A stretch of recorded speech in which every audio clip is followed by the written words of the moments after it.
ಇನ್ನೊಬ್ಬ ಮಹಾನ್ ಭಾವರು ಒಬ್ರು ಇದ್ದಾರೆ. ರಾಮನಗರದಲ್ಲಿ ಒಬ್ರು ಶಾಸಕರಾಗಿ ಆಯ್ಕೆಯಾಗಿದ್ದಾರೆ. ಈಗ ಅವರು ಮಂಜಣ್ಣವರು ರಾಜಕೀಯಕ್ಕೆ ಯಾಕೆ ಬಂದರು ಅಂತ ಪಾಪ ಪ್ರಶ್ನೆ ಮಾಡ್ತಾರೆ. ಅವ್ರು ಕೇಳಬೇಕೆ ಈ ಪ್ರಶ್ನೆ, ಅವ್ರಿಗೆ ನಾವು ಉತ್ತರ ಕೊಡಬೇಕೆ? ಉತ್ತರ ಕೊಡೋಕ್ಕೆ ಜನ ಇದ್ದಾರೆ ಈ ಪ್ರಶ್ನೆಗೆ. ಹಾಗಾಗಿ ಏನು 27.5 ಲಕ್ಷ ಜನ ಸಂಖ್ಯೆ ಹೊಂದಿರತಕ್ಕಂಥದ್ದು ಇದು ಬೆಂಗಳೂರು ಗ್ರಾಮಾಂತರ ಲೋಕಸಭಾ ಕ್ಷೇತ್ರ. ಅತ್ಯಂತ ಪ್ರಬುದ್ಧರಿದ್ದಾರೆ, ಮತದಾರರು ಬುದ್ಧಿವಂತರಿದ್ದಾರೆ. ಇವರೆಲ್ಲ ನಡವಳಿಕೆಗಳನ್ನ ಕಳೆದ 10 ವರ್ಷದಿಂದ ಎಲ್ಲ ಭಾಳ ಸೂಕ್ಷ್ಮವಾಗಿ ಗಮನಿಸಿದ್ದಾರೆ. ಈ ಬಾರಿ ಸರಿಯಾದಂಥ ಒಂದು ಅಭ್ಯರ್ಥಿಗೆ, NDA ಮೈತ್ರಿಕೂಟದ ನಮ್ಮ ಅಭ್ಯರ್ಥಿಗೆ ಗೆಲುವನ್ನು ಸಾಧಿಸಲಿಕ್ಕೆ ಜನ ಆಶೀರ್ವಾದ ಮಾಡ್ತಾರೆ ಅಂತಕ್ಕಂಥದ್ದು ನಾವೆಲ್ಲ ನಂಬಿದ್ದೀವಿ. ಇನ್ನೊಬ್ಬ ಮಹಾನ್ ಭಾವರು ಒಬ್ರು ಇದ್ದಾರೆ. ರಾಮನಗರದಲ್ಲಿ ಒಬ್ಬರು ಶಾಸಕರಾಗಿ ಆಯ್ಕೆಯಾಗಿದ್ದಾರೆ. ಈಗ ಅವರು ಮಂಜಣ್ಣವರು ರಾಜಕೀಯಕ್ಕೆ ಯಾಕೆ ಬಂದರು ಅಂತ ಪಾಪ ಪ್ರಶ್ನೆ ಮಾಡ್ತಾರೆ.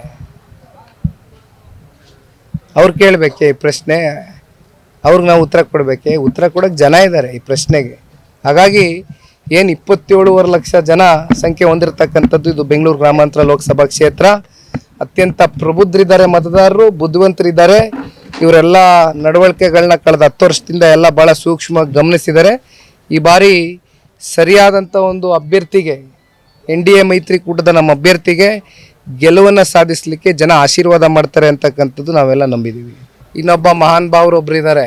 ರಾಮನಗರದಲ್ಲಿ ಒಬ್ಬರು ಶಾಸಕರಾಗಿ ಆಯ್ಕೆಯಾಗಿದ್ದಾರೆ. ಈಗ ಅವರು ಮಂಜಣ್ಣವರು ರಾಜಕೀಯಕ್ಕೆ ಯಾಕೆ ಬಂದರು ಅಂತ ಪಾಪ ಪ್ರಶ್ನೆ ಮಾಡ್ತಾರೆ. ಅವ್ರು ಕೇಳಬೇಕೆ ಈ ಪ್ರಶ್ನೆ, ಅವ್ರಿಗೆ ನಾವು ಉತ್ತರ ಕೊಡಬೇಕೆ? ಉತ್ತರ ಕೊಡೋಕ್ಕೆ ಜನ ಇದ್ದಾರೆ ಈ ಪ್ರಶ್ನೆಗೆ. ಹಾಗಾಗಿ ಏನು 27.5 ಲಕ್ಷ ಜನ ಸಂಖ್ಯೆ ಹೊಂದಿರತಕ್ಕಂಥದ್ದು ಇದು ಬೆಂಗಳೂರು ಗ್ರಾಮಾಂತರ ಲೋಕಸಭಾ ಕ್ಷೇತ್ರ. ಅತ್ಯಂತ ಪ್ರಬುದ್ಧರಿದ್ದಾರೆ, ಮತದಾರರು ಬುದ್ಧಿವಂತರಿದ್ದಾರೆ.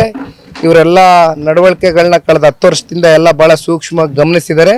ಈ ಬಾರಿ ಸರಿಯಾದಂಥ ಒಂದು ಅಭ್ಯರ್ಥಿಗೆ, NDA ಮೈತ್ರಿಕೂಟದ ನಮ್ಮ ಅಭ್ಯರ್ಥಿಗೆ ಗೆಲುವನ್ನು ಸಾಧಿಸಲಿಕ್ಕೆ ಜನ ಆಶೀರ್ವಾದ ಮಾಡ್ತಾರೆ ಅಂತಕ್ಕಂಥದ್ದು ನಾವೆಲ್ಲ ನಂಬಿದ್ದೀವಿ.